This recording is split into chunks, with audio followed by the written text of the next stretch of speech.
Today I'm here with Megan Mays. She is just filled with wisdom. She is a film producer and she's worked in film and TV and commercials. How are you doing today, Megan? Good. Thanks for having me.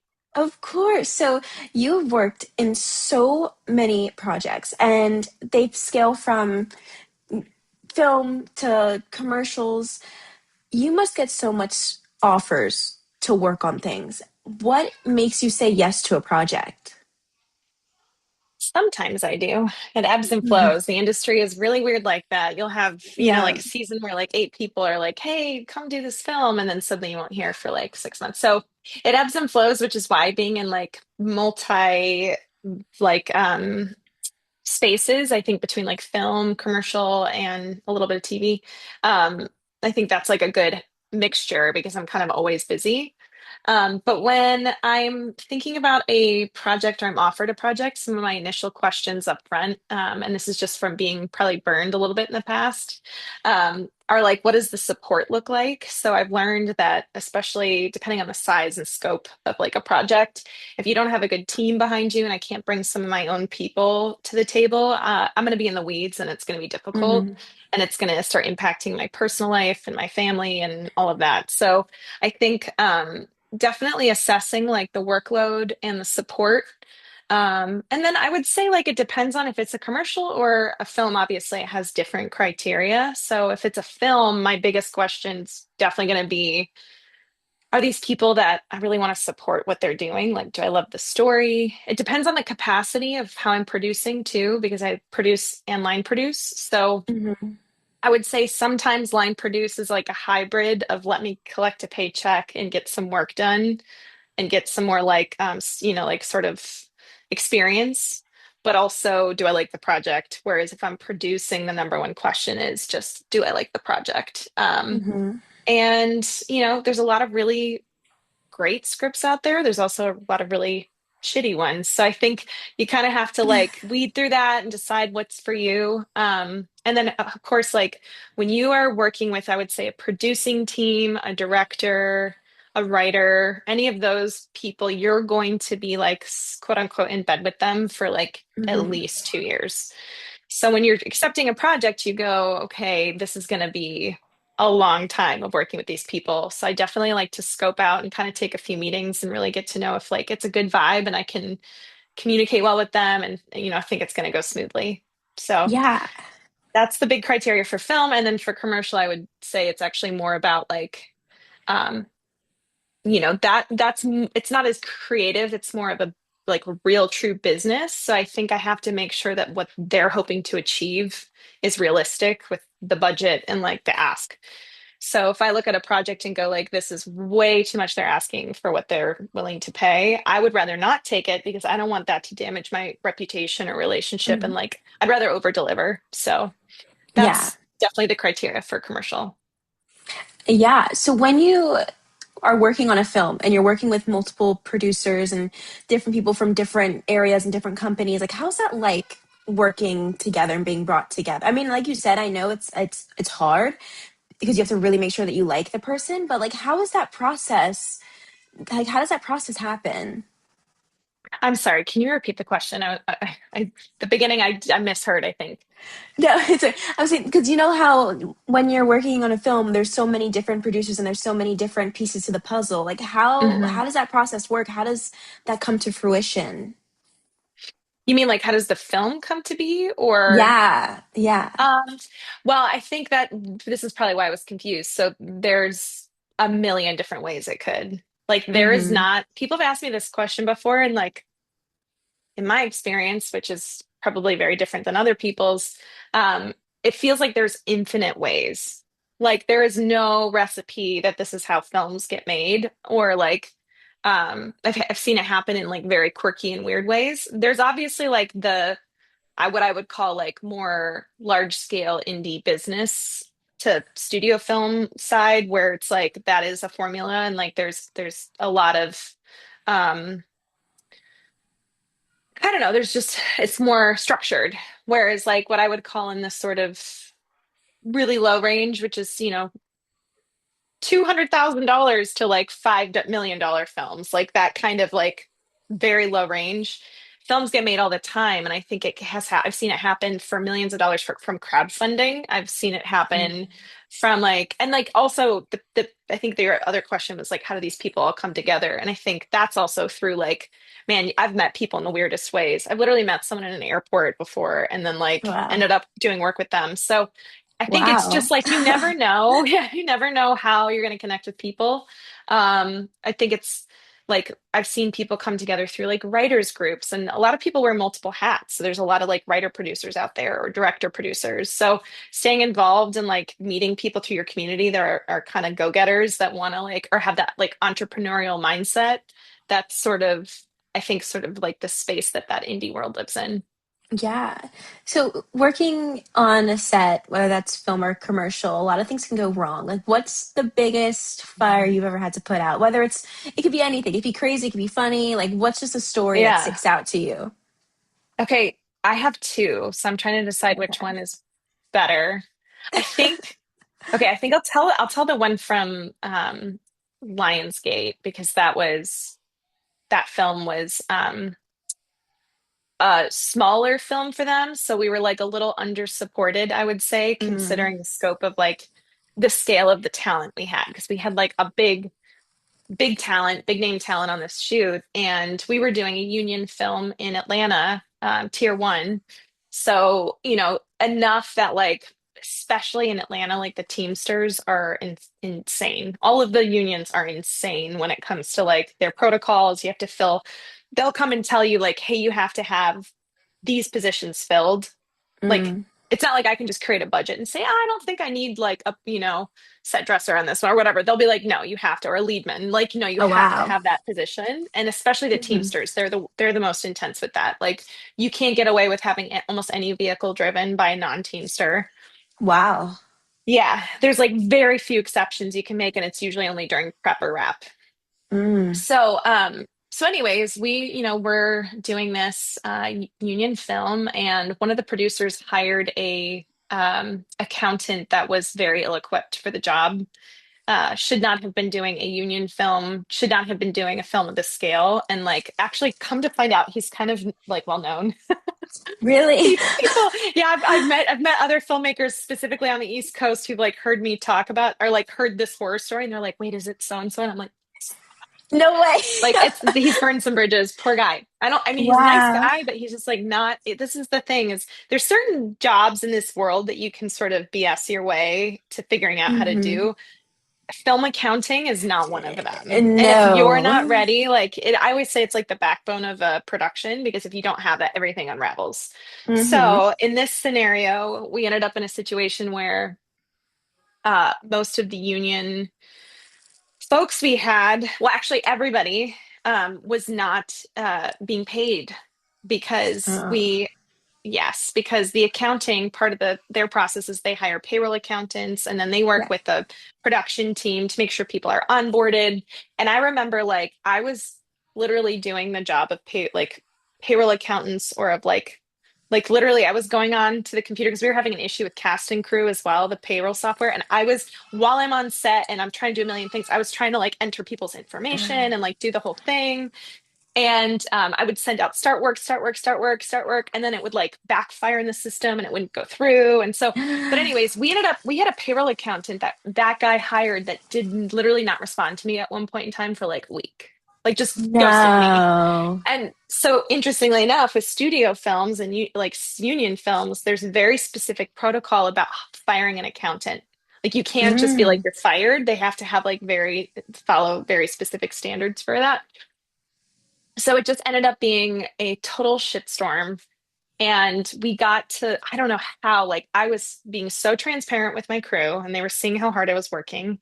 There was a point in time where I knew we were going to like be shut down and I called Lionsgate Wow. and I was like, I don't know what to do to handle this, but all I can say is I know that some of these people on this set make basically minimum wage. Like just because you're a union doesn't mean you're making an insane amount of money. We have like Yeah. scenics, painters, people who are like doing very basic jobs that cannot feed their children because they've already been on Mm. this film for like a month and have not been paid. And so I was like, if you want to avert disaster, we literally need cash on hand to hand out. And they were like, okay. So I think they wired me something like $20,000 Wow. And I literally stood on set and was like, I put up a tent out front and like I was like send an email out like if you're struggling, please come see me. And I kind of tried to keep it on the DL, but I had developed such relationships with these people that they also didn't take advantage. They weren't like, I need Hmm. 2000. I kept track of it and stuff, Yeah. and we tried to deduct it and keep like really good track of it. But regardless, people were like, this is what I need to get through to hopefully next week when we hopefully get paid. And then sure enough, we got to like literally our last week of shooting, and some of the payroll was still not fixed. And thankfully, at this point in time, I had become that's the other great thing that I like in hindsight, I had no idea I was like doing myself a service, but I decided to make the union people, like the reps, my best friends from like day one down Good. there. So like I would like call them just to be like, hey, like just even just to ask like a question I didn't even really need to ask, but just to kind of like Uh-huh. make it seem like because I do care, but to make it seem Yeah. like I really care. And so by the time I got to this vine and they're showing up on set, they're like coming over to me. They're like, hey, Megan, like we have to tell them to walk off set, but just like kind of wanted to touch base. And I was like, okay, like what do I need to do? So it was very much a communication. Somehow we did not get shut down. And some Wow. people got paid weeks after we wrapped, but everyone got paid. And it was a miracle. It was a literal Wow. miracle. I don't know how we made it through. Yeah, I was like sleeping like two Wow. hours a night. So rough. That is So that's my big crazy. fire. Yeah. Yeah, the industry can put you through so much, but what I've loved about, my short time getting to know you is how much you care about your crew. And I that do. is something that's so strong. Like you see these people as people and not workers. And I feel like that's something that I feel like it can get really mixed up in the industry or just any industry in general. Oh, for sure. Yeah, but you're so personal, like you really care about people. Thanks. And that's really apparent. Like just anyone who knows you and speaks with you can tell that, which I love so much. Thank So, you. and that's amazing to hear. Yeah. So like with being a producer, like what's something that's mis like what's a common misunderstanding for a producer that like people don't understand about what you do? Well, I would say people do often say, like, oh, what does a producer do? And that's such a hard question to answer because there's literally like, I'm not kidding when I say there's like probably 50 types of producers because you Yeah. also have different types of producers for different industries. So, like in the film industry, there's like tons of different types of producers. So it's such a vast role, which is why I also say I think on films it does really well. Sure, you need like a point producer, but it's really amazing if you can have like a producing team or like Yeah. have support of really strong executive producers that are savvy with the industry because it really does take a village. But I would say I don't know if this is like how you wanted me to answer this question, but for me personally, the thing I feel very misunderstood about my role often comes from either the crew or, yeah, mostly the crew, or like maybe some of my family members or people who are close to me. And I'm sure this exists in other industries all over, but it feels so specific in some ways to mine where I really am walking day in, day out with my crew. I'm dealing with the same things. Even if I step off set early, I'm not going home to like chill. Like I'm probably going to be up on calls and on my computer until like 1 a.m., getting up at like 5. This is during a shoot, right? Mm-hmm. And I think the thing that's obviously misunderstood, or I'm sorry, frequently misunderstood, is that I always say it's like a pressure cooker. So like you're kind of holding the balance and you have your financiers, you have crazy talent sometimes that have really big expectations. You can have like a really feisty director. You can have writers who feel like they're not being heard. You can have agents who really want to talk to you about the talent and they have their opinions. So you have a lot of like what I'd call coming from above the line, which is pressure for finances, things that they want, and you're trying to push up because you know that a lot of the things that they want will seriously negatively impact your crew and ways that they don't understand because you understand the Mm-hmm. crew. But the crew doesn't understand what's happening up here. All they know is what you tell them they have to do. So they don't understand the big picture. So it can kind of feel like a very lonely place to be sometimes because you're sort of the only person who knows both worlds and you're always trying to keep it in balance. So Mm-hmm. I think depending on the scope of the project, it can just be really overwhelming. And that's why, like I said, it's funny, I have learned to like really love accountants. And on my last film that I did in New Jersey, it was really difficult at times too. And I was feeling a little bit of that like isolation. And it's funny because they both have experience producing. I had two accountants that Oh, were wow. amazing. And so they ended up becoming like my, I don't want to say like best friends, but like on the shoot, they were like my, like we'd get on a call to talk about something. They'd be like, do you need to touch base? Like, what do you need? How you Wow. doing? Like, and they like literally helped me solve problems that they have in their departments. I think that it can be very isolating and lonely. And, we're people too. And um, you know, I try to keep that in my mind all the time to remember that also they don't understand.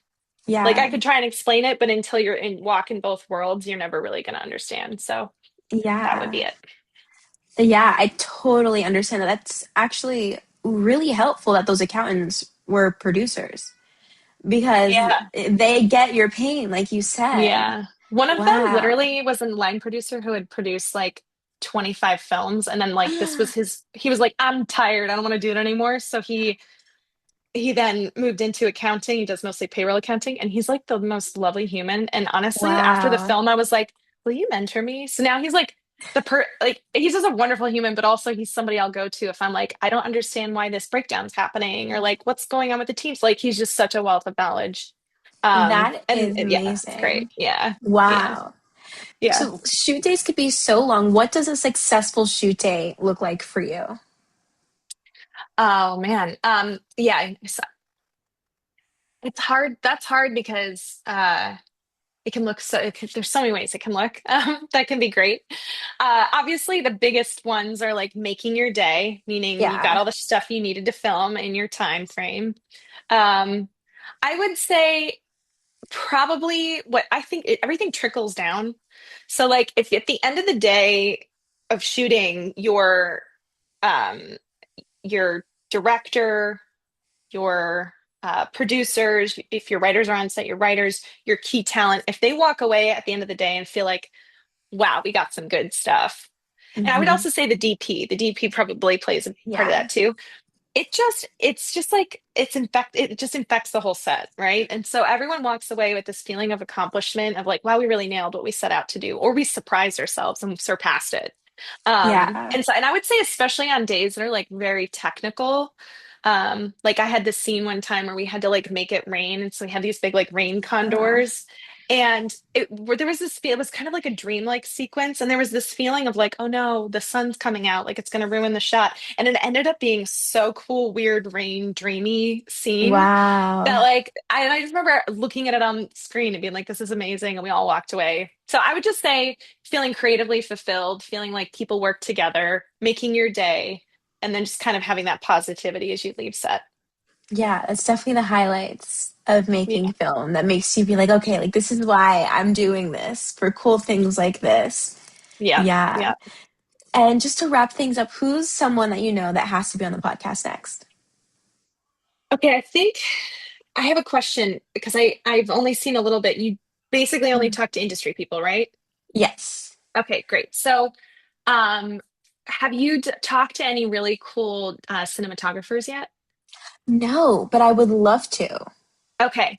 So I would name a few. Definitely I have a friend, let's see, Daniel Brothers, who shot Miller's Girl, could be a really cool one. Loved Miller's Girl. Yeah. Loved He it. also shot the film I did in Jersey. Eric Richardson, who's a really good friend that I've done a number of films with. Also really cool DP and Steadicam op, my friend Ferdinand. Um, oh man, I have a whole bunch, but I would say if I had to pick one, uh, I think Danny is really interesting right now because he is also doing like a slow burn of a documentary, like while he's Oh. doing all of his other projects, he's just like slowly chipping through it. So I would say he'd be someone really interesting to chat with if you haven't talked to a cinematographer. Yeah, that sounds amazing. Thank you, Yeah, Megan. yeah, for sure.